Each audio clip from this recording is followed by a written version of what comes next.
In today's video, we're going to be talking about the new massive update to the Mushroom Desert and basically a giant overhaul to how the island worked, including new NPCs, new quests, new kind of a trade system in a way.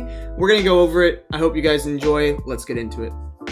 Alright, as you can see, the Mushroom Desert is now a lot different. It's basically been changed from a jungle-ish island to partial jungle and kind of like a western landscape.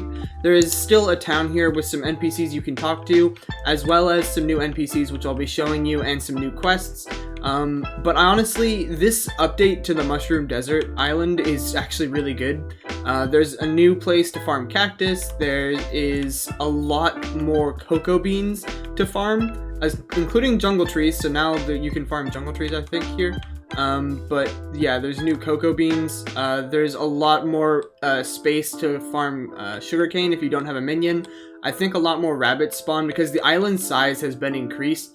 So it's actually pretty useful, because I remember it used to be where like everyone crowded up around the same area and then like people would fight over resources. I don't think that will be a problem anymore. This used to be the only like place to get mushrooms. There is a lot more place to get mushrooms, so it's going to be a lot easier for people who don't have minions to mushrooms. There's quite a few different locations and NPCs scattered around the island, so I'm going to go through the ones that are on the outside area first, and then we're going to talk about the ones that are on the inside. One of the new NPCs is the Treasure Hunter. So the Treasure Hunter, basically you exchange some coins and in return you get a quest, and I think it's actually pretty cool. So let me go ahead and show you. You basically click on him, and then in the chat you can pay 100 coins, and then he'll give you a little hint on where to look, and then when you find it you get a coin exchange or a reward, and I'm going to try and find this and then show you guys what that coin reward looks like.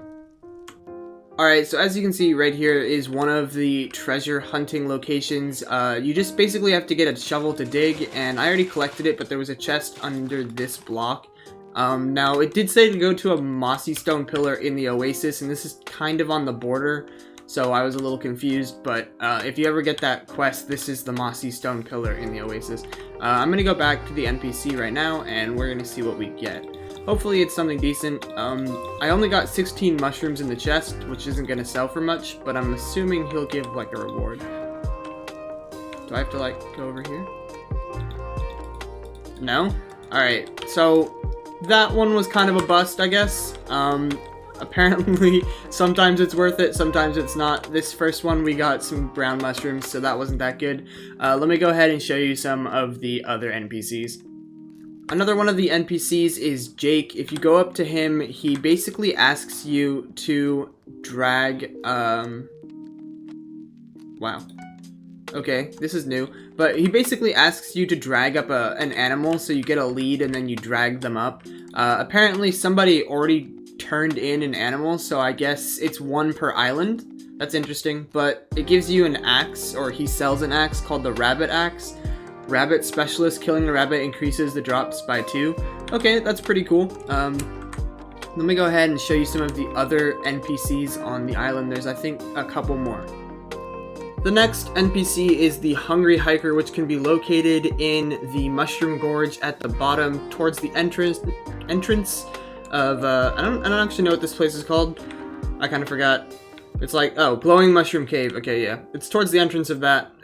So basically you just click on him, and then he's gonna ask for food because his friend kind of abandoned him here. And then, alright, he wants 30 of it, so just take 2 out, and then you give him 30 food, and then it should fill him up for 144 Skyblock days. Come back before then so I don't perish. I guess this is like an ongoing quest. I guess maybe there's like a reward if you feed him every 144 days. I don't know.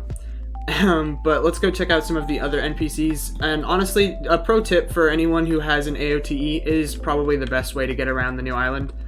Oh yeah, there's some over here. So these are probably like a pretty unique NPC. So these 3 kind of work together. I don't actually know what oh yeah, this is where you start the tracking. So basically you hunt these animals, and then you track them, and then they give you pelts, which I don't actually know. Oh, so this guy gives you a task. I'm not really sure what this person is here for. This is like hunting the animal?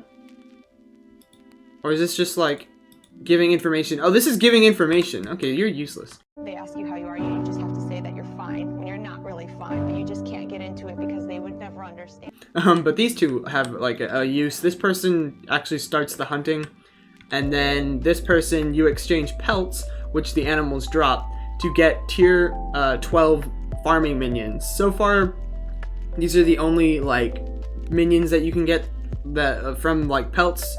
It's all farming minions, but it would be cool if you could get other minions too, like, I don't know, maybe a snow minion or like a redstone minion or something like that. I don't know, but yeah, that so far that's these are the minions that are exchanged. I think that is kind of all of the cool NPCs. It's possible I'm missing some, but yeah, so there's some cool new features on the island. It's much more accessible. Honestly, I really like this update to the desert island, even though I don't really spend much time here. But I hope you guys like it as well. I think it's pretty cool. But yeah, tell me what you guys think in the comment section below, and I'll see you guys later. Peace out.